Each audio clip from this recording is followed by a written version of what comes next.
কানাই কানাই কানাই সুদামা সুদামা ছুটে গিয়ে কানাইকে জড়িয়ে ধরেছে। আর যেই না জড়িয়ে ধরেছে গাছের ডাল ভেঙে পড়েছে সুদামার পিঠে। কানাই চমকে উঠেছে। সুদামা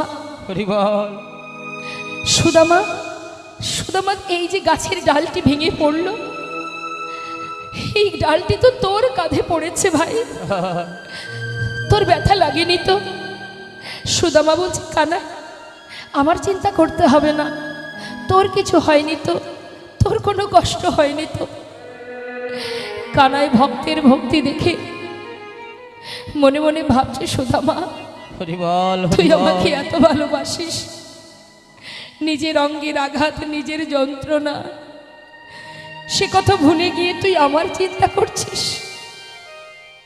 জানিস কানাই আমি যে তোকে বড় ভালোবাসি, এক মুহূর্ত তোকে না দেখে থাকতে পারি না কানাই।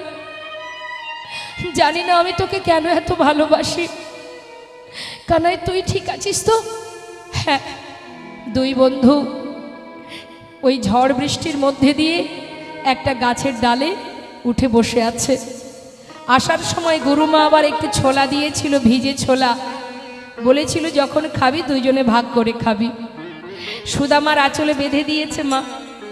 আর সুদামা গাছের ডালে বসে আছে, কানাইও বসে আছে, দুইজন দুই ডালে। সুদামা বসেছে একটু উপরে, কানাই বসেছে নিচে। কিন্তু এত পরিমাণে বৃষ্টি হচ্ছে, ভাবছি যে একটু বৃষ্টি বন্ধ হলে তারপরে যাব।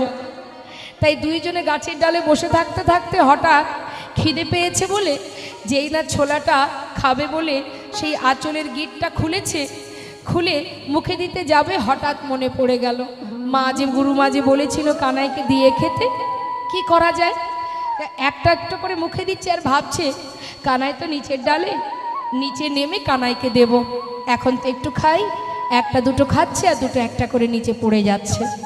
পড়ছে ঠিক কেমন ভাবে? ঠিক কানাই যেখানে বসে আছে তার চোখের সামনে দিয়ে পড়ছে। কানাই মনে মনে ভাবছে যে সুদামা কি ছোলা খাচ্ছে, কই আমাকে তো দিল না, মা যে বলেছিল আমাকে দিয়ে খেতে, ও একা একা খাচ্ছে, একবারও আমাকে বলল না। কিন্তু সুদামা কিন্তু ভেবে রেখেছে যে নিচে গিয়ে ওকে দেবে। কিন্তু মা বেশ কিছুক্ষণ পর গোবিন্দ বলে উঠলেন, সুদামা এই বন্ধু বল কানাই আমার প্রচণ্ড খিদে পেয়েছে, গুরুমা ছোলা পাঠিয়েছিল না, আছে ভাই দে না একটু খাই। যেই না বলেছে সুদামা বলছে দাঁড়া দাঁড়া দাঁড়া দাঁড়া, যেই না নিচে নাম